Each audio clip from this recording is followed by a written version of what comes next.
నమస్తే, welcome to Abhinav Bharat. Land titling act విషయంలో గడిచిన ఎన్నికల్లో వైసీపీకి తగిలింది మామూలు దెబ్బ కాదు.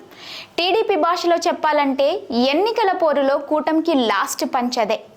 పోలింగ్ దగ్గరకు వచ్చాక సడన్ గా టీడీపీ వేసిన ఎత్తుగడను తిప్పి కొట్టలేక వైసీపీ ఉక్కిరిబిక్కిరి అయిన మాట వాస్తవం.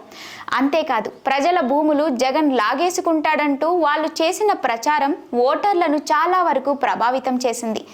దీనికి ప్రధాన కారణం ప్రజల భూములకు సంబంధించి ఇచ్చే పట్టాదారు పాస్ పుస్తకాలపై అప్పటి సీఎం జగన్ ఫోటో ముద్రించడం ఒకటైతే, సరిహద్దురాళ్లపై కూడా జగన్ బొమ్మ వేసుకోవడం మరొక కారణం.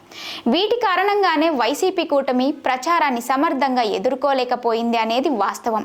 కూటమి ప్రభుత్వం ఏర్పడిన తర్వాత కూడా ల్యాండ్ టైటిలింగ్ యాక్టుపై అదే తీరులో విమర్శలు కొనసాగించారు. తొలి కేబినెట్లోనే ఈ చట్టాన్ని రద్దుకు తీర్మానించారు. ఈ యాక్ట్ పేరుతో జగన్ పేదల భూములు దోచుకున్నాడంటూ చంద్రబాబు విమర్శలు చేస్తూ వచ్చారు. ప్రభుత్వం ఏర్పడిన తరువాత వరుసగా శ్వేతపత్రాలు విడుదల చేస్తూ వచ్చిన చంద్రబాబు ఈ చట్టంపై కూడా అవకాశం వచ్చిన ప్రతిసారి విరుచుకుపడ్డారు.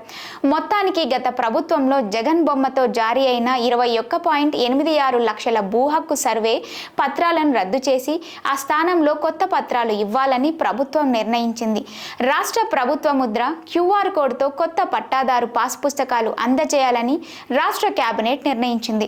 దీంతో గతంలో పాస్ పుస్తకాల కోసం జగన్ ప్రభుత్వం చేసిన 23 కోట్ల రూపాయలు బూడిదలో పోసినట్టే అయింది. ఇక్కడితో అయిపోలేదు. జగన్ బొమ్మతో ఉన్న సరిహద్దురాళ్లను కూడా ఆపాలని కేబినెట్ నిర్ణయం తీసుకుంది. కొన్ని వందల కోట్ల ఖర్చుతో నాటి సీఎం జగన్ 77 లక్షల సర్వే రాళ్లపై తన ఫోటోలు వేసుకున్నారు. దీనిపై కూడా అప్పట్లో దుమారం రేగింది.